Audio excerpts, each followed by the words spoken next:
Paolo, inamoy ang kilikili ni Kim.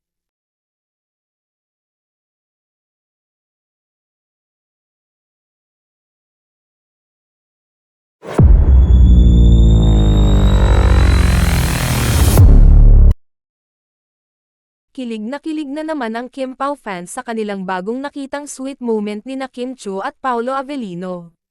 Ipinost ng isang fan ang video ng Kim Pao kung saan ay kinarga ni Paolo si Kim.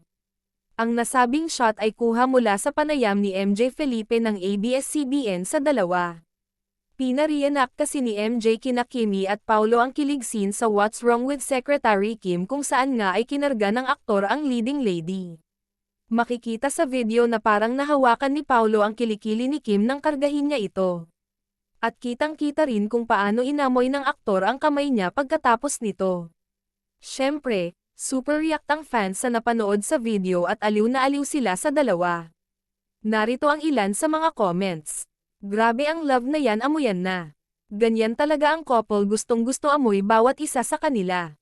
Ha ha ha gravy, nag-awan talaga ng kwento, dami ko tawa dito but love it. Ha ha ha fetish neto ni Paolo di ko kaya, haha natawa ako dito. Pao ano ba yan, ang bango-bango ba? Na-addict na si Pao sa amoy ni Kim.